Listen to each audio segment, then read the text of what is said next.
All right, hello everybody, and welcome back to another great video where we will be discussing the brand new upcoming Mac Studio, which as I believe is coming out at the end of this week. And we have just got to talk about it. We got to talk about the specs, why it's significant, what it means for you. So let's just get into this.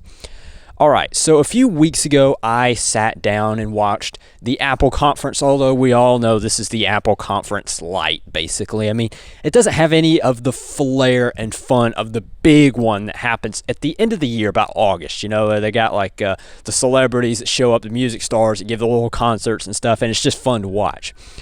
And I got to tell you, though, this Apple conference was pretty lackluster. I was really bored halfway through it, and I was just like, man, I might as well just watch a movie or something. I mean, it was pretty boring.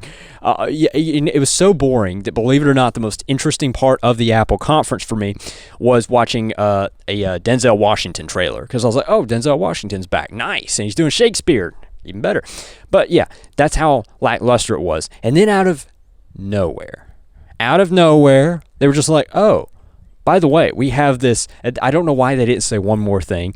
But he was like, oh, we got this new product we'd like to tell you about called Mac Studio. And I was like, wait, what? Okay, now this is interesting. And I watched it debut. It's a fascinating product. I'm going to tell you why. For one, it's proof that I was right. I was right. And if you're wondering what I was right about, listen, for months now, months on this channel, I've been telling you that what Apple has been doing. I mean, a lot of people have been saying that, Apple's losing a step. They're not really pushing the envelope anymore. They're falling behind. But I understood what was going on. I've been telling you on this channel, the M1 chip, the A15 Bionic chip, basically Apple's silicon.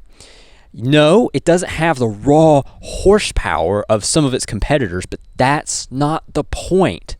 The point of the Apple Silicon lineup, and I understood this, and I've been saying this for months, the whole point of this is to build a brand new foundation for Apple so that they can launch better, newer products like the Mac Studio. This is exactly what I was talking about, even if I didn't realize what it was called yet. So, Mac Studio, they debuted it, and what this is supposed to do is basically be a replacement for the current iMac, which Apple has recently announced will no longer be in production as of this year. And why would you? Now, the Mac Studio, what is it? It's a device that's it's a little box, little black box, and if I had to get, I don't remember the exact dimensions, but I'd say it's about twice the size of the current Apple TV, and it looks a lot like the Apple TV too. Just to kind of give you an idea if you haven't seen a photo of what it looks like. And as for its performance and all that, what exactly is under the hood? Okay.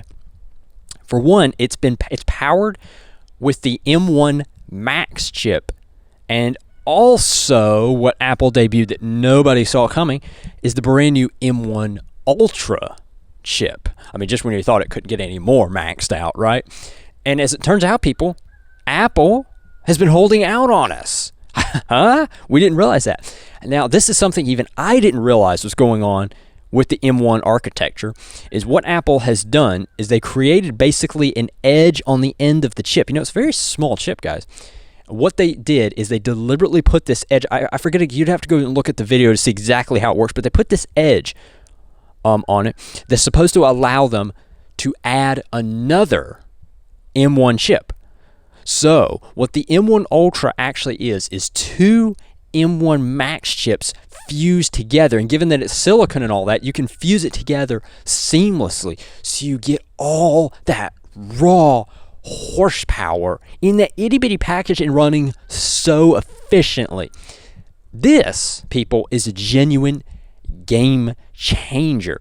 I mean, previously with the M1, you didn't have the power to run things like major content creation. I mean, yeah, you could do some basic like editing videos and stuff, but man, if you want to do stuff like, I don't know, edit a movie or, do some like 3D modeling, you just didn't have the power to do it. Well, the M1 Ultra has that power and much more. So that's one of the big things that Mac Studio has. You can get the M1 Max chip or the M1 Ultra. By the way, both will suit you just fine for most people. What makes this so significant is You know what it reminds me of? It reminds me of the Mac Mini. If you guys remember the Mac Mini that came out last year. So just think Mac Mini, but basically they just stacked a bunch of them together, and you get the Mac Studio. And while I'm talking about it, I just want to say how much I love the name Mac Studio, because this is precisely what this is. Not just an iMac replacement, but what this is designed by Apple to be is an absolute creative powerhouse. And, you know, they were pretty bold in some of their claims. Like they showed, you know, a musician recording their album just using the Mac Studio, a person editing a movie right off the Mac Studio and editing high-resolution photos, running 3D content creation and all that, things that you really previously could not do.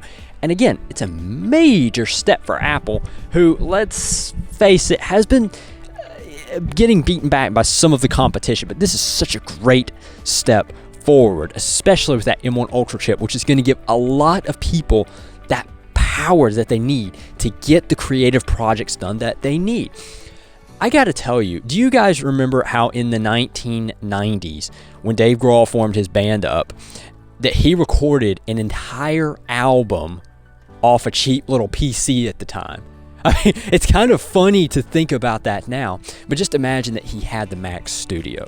I mean, this just goes to show you how great computing has gotten. It's amazing what this thing can do in this itty bitty little package. That's the best part of this. You can probably take Mac Studio with you anywhere.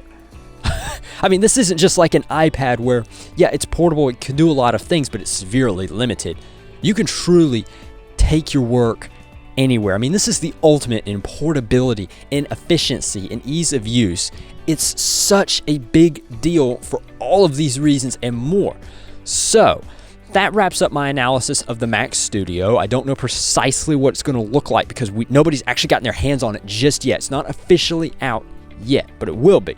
But that's just an overview, a look at some of the specs, what's under the hood, what is it, why it's significant, all that good stuff. I'm really excited to see what it looks like come the end of this week.